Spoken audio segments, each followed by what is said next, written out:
Welcome to our mid-innings coverage of match number 22 being played between Afghanistan and Pakistan in Chennai. This is WION World of Cricket and I'm Esha Hanspal. Now the head-to-head between Pakistan and Afghanistan in international cricket is Pakistan's 7 wins to Afghanistan's none. Pakistan today won the toss and elected to bat first on a spin-friendly Chepauk pitch. Now if records are looked at, Afghanistan spinners have a way with Pakistan batters. Perhaps they are not too worried because they have defeated Afghanistan 3-0 recently in August in Sri Lanka under similar conditions. Now today, Babar Azam thinks the pitch is dry, so decides to bat first. Abdullah Shafique says he would have batted first too. But again, this is the M.A. Chidambaram pitch, a pitch known to be a spinner's paradise. Afghanistan are known for their quality spinners. Noor Ahmad, fresh addition to the playing 11, came instead of Fazal Farooqi. Sure enough, his left-arm spin wreaked havoc amid the Pakistan lineup. Mohammad Nabi was extremely stingy with runs with an economy of 3.1. Well, spinners took wickets, plus Afghanistan are known for their quality spinners, although their main spinners today did not fire up. In the Pakistan squad, Shadab Khan came instead of Mohammad Nawaz, who is down with fever. After that 50 against India, Babar Azam, posting 74 of 92 balls, makes this his best game in the tournament so far. That skipper's knock was long awaited, and Abdullah Shafique continued with his run of form with his 58 of 75.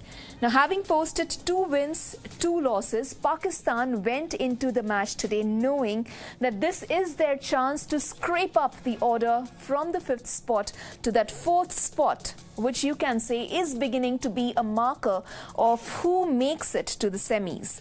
Well, at one point in that innings today, it may have looked like maybe today could be the first time that Afghanistan defeats Pakistan in international cricket.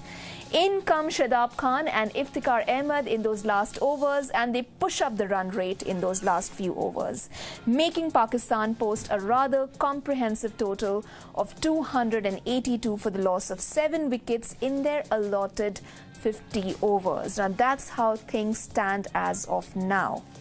With me in the studios, Nikhil, Mathur and Dav Whatmore. I'll come to you first. This is how things stand. Now, in the ranks await the likes of Abdullah Shafique, and of course you have Gurbaz, Omarzai, Ali Nikhil, all of them waiting. Do you think they can join the party and cause that first upset to Pakistan that they haven't done so in international cricket so far? Well, I'd like to think they can make a good fist of it. My brain tells me it's going to be difficult. And I think Pakistan may extend their winning streak to 8. But I'm really hoping that the Afghanistan really make an effort and see if they can take it deep, because that then can, in a small way, give them a little hope of maybe pinching this game. But I doubt it very much. Mm-hmm. So one of the big statistics that I have here is that Rahmanullah Gurbaz, who's one of their better players as an opening batsman, averages very highly when he bats first. But chasing, his figures are not that good. But I hope he knows it, because I hope if he knows it, then he should be trying really hard to put that right. So I'm eagerly waiting to have a look at this to see if he's making a bigger effort to try and make a contribution batting second, chasing a score. Nikhil, at one point even you thought this could be Afghanistan's match.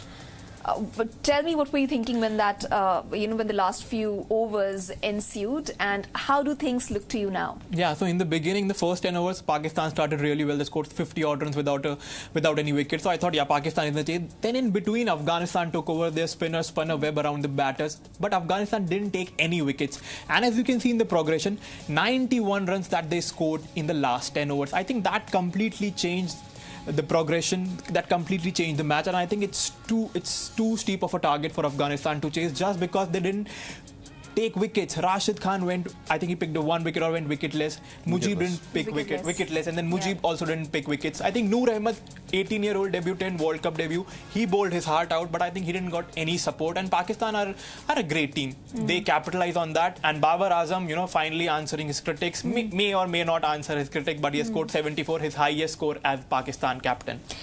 Do you have hopes from Afghanistan batters? I mean, as Dav pointed out, I think if Gurbaz goes on, and scored some 60-odd runs in the 10 overs, I think they have a chance. But I think it looks very difficult because Afghanistan hasn't been that consistent with their batting, and it's a spinning track, and even Pakistan have good spinners. So I think it's going to be difficult. What about the likes of Shahidi, Omarzai and Ali Khil contributing with the bat? Yeah, I like them a lot. And I said before, and I'll say it again, that this group of batsmen have got a really good future. If they keep them together, if the selectors, invest in these guys, keep them together and just be careful. Don't swap around too much, even if they lose, because I can see some really good times coming up in the future.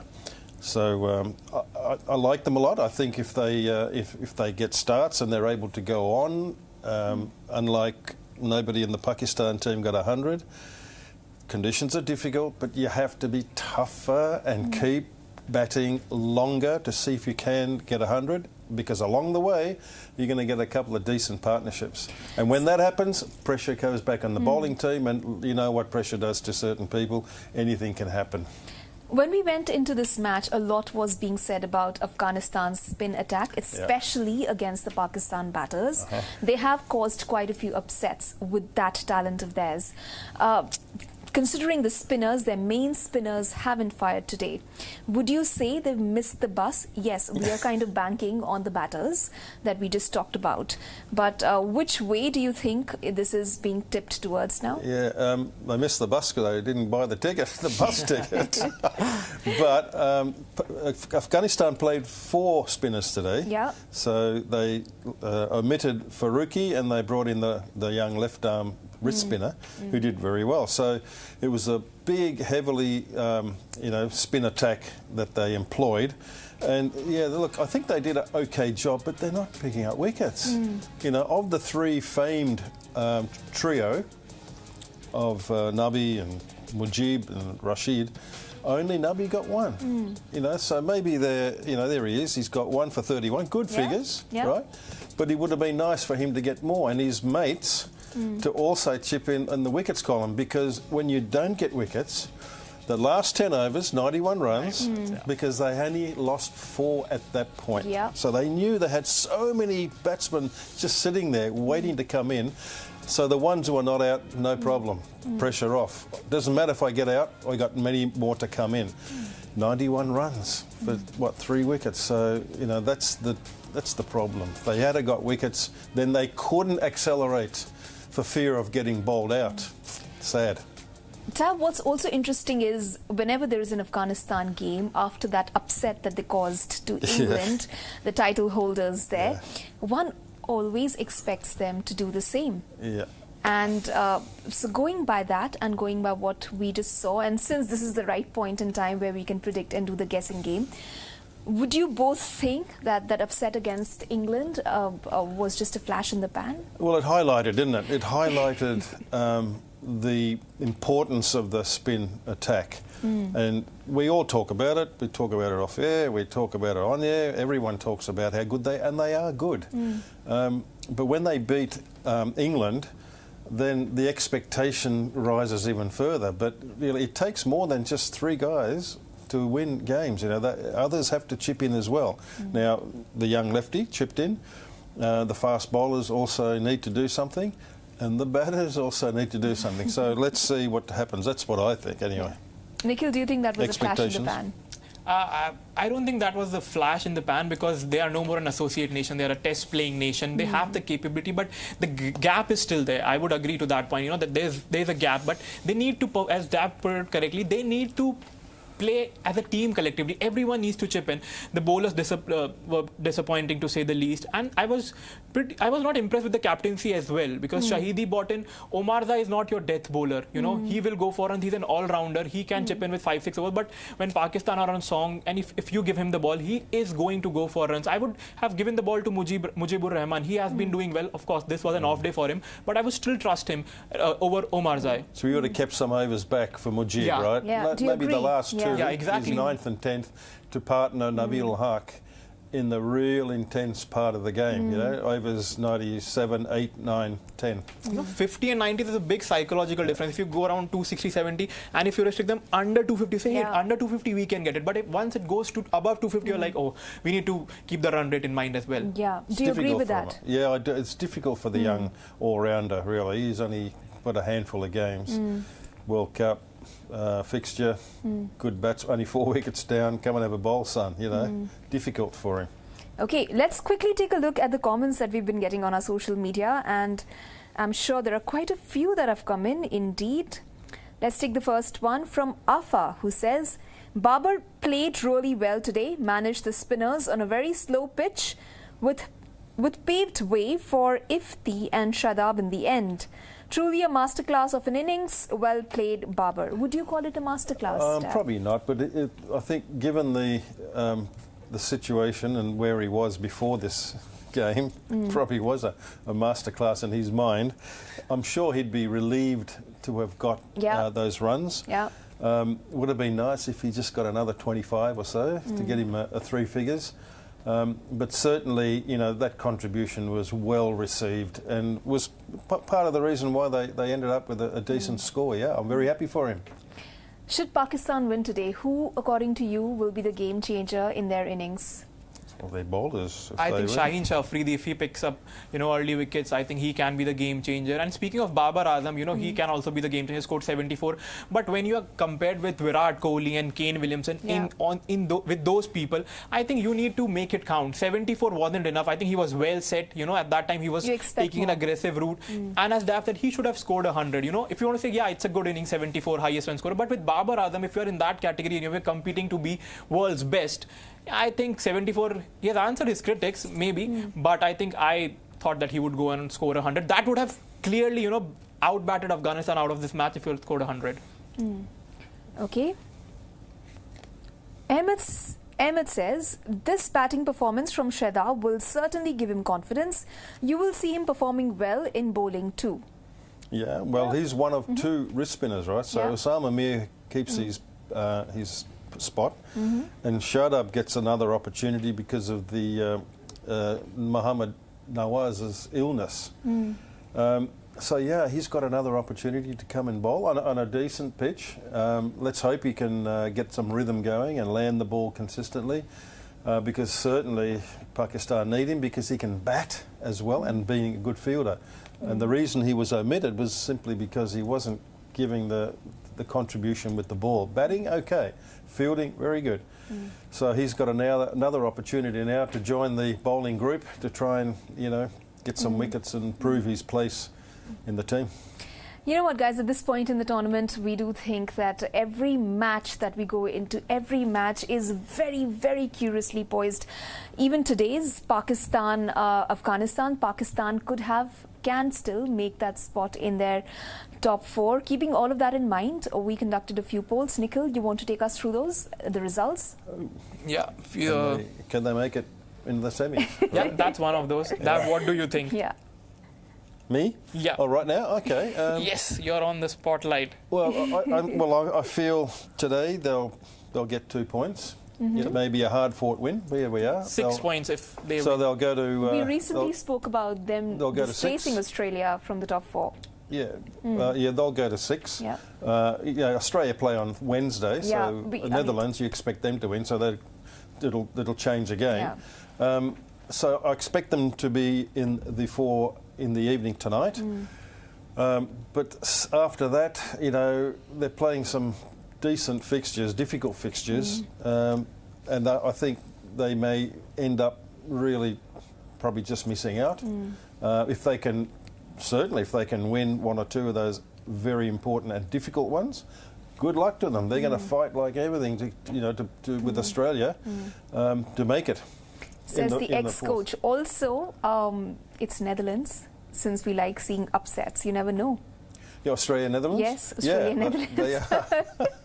You never know. Upsets come and upsets go. We could see a repeat of South Africa in Dharamshala, perhaps. Surely, yeah. Now, where are they playing? They're playing at Delhi. So Australia play Netherlands at Delhi on a very flat pitch, and I just can't see Australia losing on, they have the power, big power that bat all the way down.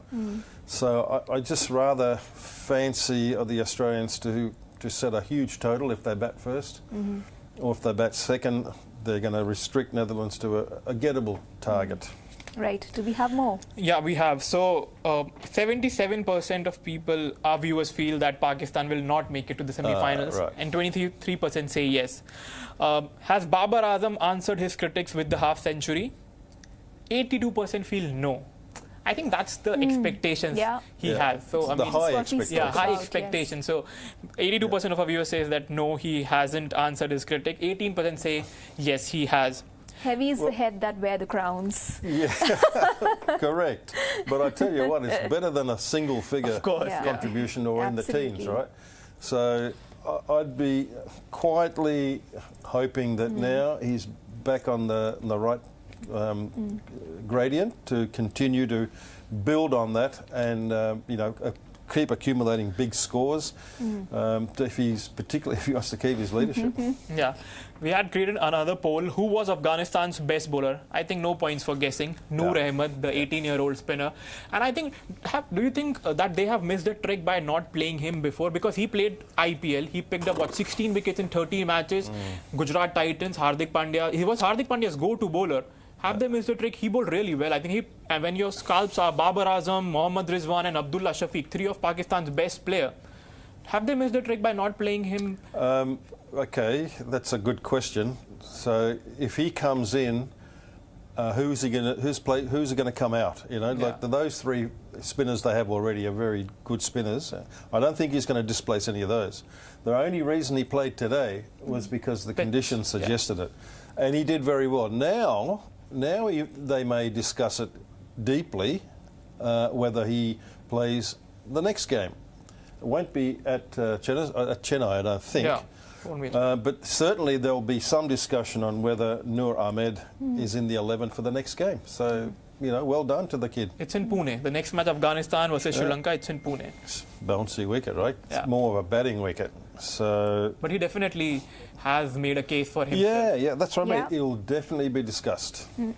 Do we have more poll results, Nikhil? We can probably read that out for our viewers because... Yeah, I think the big question was, can Afghanistan stage an upset against Pakistan?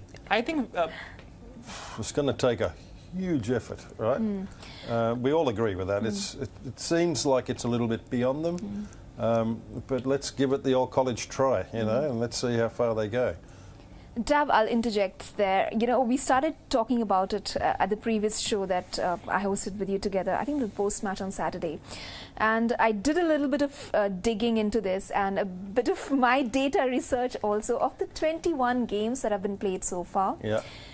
The team that's won the toss has won only 5 matches. Yep. It's only 5 times that the team that's won the toss has gone ahead and won that match. Pakistan have won the toss today. Yeah. So, do you think there is a bit of premonition or rather a prediction track that we can lay out there for Team Pakistan? Well, what you're saying is the team that loses the toss wins much more often, right? Correct. Yes. And most of the time. Of the 21 matches 16, played, right? 16 times. 16, that's right. And of the 16, 11 have chosen to field first, bat second, right? So that's one way of looking at it. The other way is maybe they've assessed the pitch correctly. The other 4 or 5 instances, and one was India. India only won 1 toss. Yeah. 2 now. They won the other night, did they? What was it last? Yeah, they won 2. They won 2, but they won all the chasing. That's right. They've chased all along, but they've only, out of 5 games, they've lost 3. And they've chased in every game, right? So the teams are winning the toss. India won 1 toss and they got it right. New Zealand won 1 toss, they got it right. Bangladesh won 1 toss, they got it right. Bangladesh maybe won 2 tosses, got 1 right. So what I'm saying, Pakistan may have got it right today. We won't know until the end. Yeah. But I also saw that statistic and it was very interesting that a lot of teams win the toss and lose the game. So what's happening here? Do you think it's a change in weather that's coming into play? What is making it difficult to assess the situation? No, I think they're making the wrong decision about the surface. They're all expecting it to get easier. We saw right from the beginning, like India chasing Australia under lights.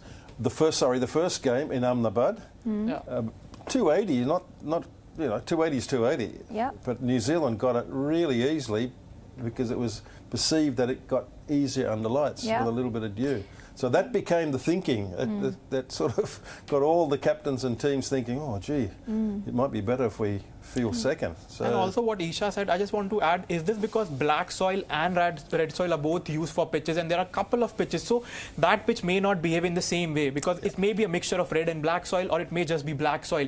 So, so is that one of the reason of these teams winning the match? If you want, I decisions. could mention the tracks as well, if you really want to get into the red and black, and look, you need a lot of research. You call that ground statistics. Maybe something we should get into in one of the future episodes. The average first innings score, and some of these grounds have been relayed too. So those statistics that you get are not worth it. Like Delhi, right? Delhi, you're saying 180. Pass, score, batting first.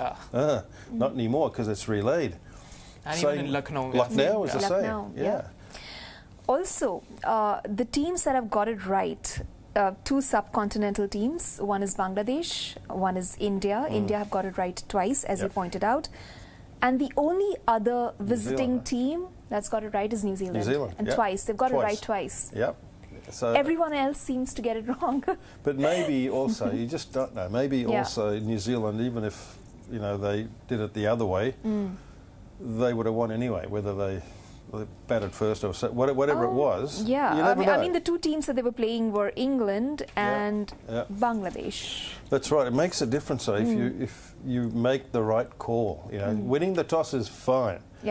But you've got to ensure that you make the right decision. There are too many variables at play. Most of the time it's okay if you lose it because anyway it's not in your hand, right? I've lost the toss. And the captaincy changes as well. Tom Latham has been spot on the way he has brought in the bowlers, the way he has used Glenn Phillips, and same with Rohit Sharma. I think between 11 to 40 overs, India have the lowest economy rate along with New Zealand. They both have a very low economy rate. So I think they've marshalled the troops well, both Rohit Sharma and Tom Latham. And they're not bad between 41 and 50 either. Also, let's take a few more comments, Dav, because we do get a lot of viewers complaining that we're not able to pick up all the comments, unfortunately, because of the paucity of time. Jonsa says Pakistan's run rate before Babar's wicket was 4.9. After Babar's wicket, 9.4. Afghanistan might pay the price of taking Babar Azam's wicket too soon.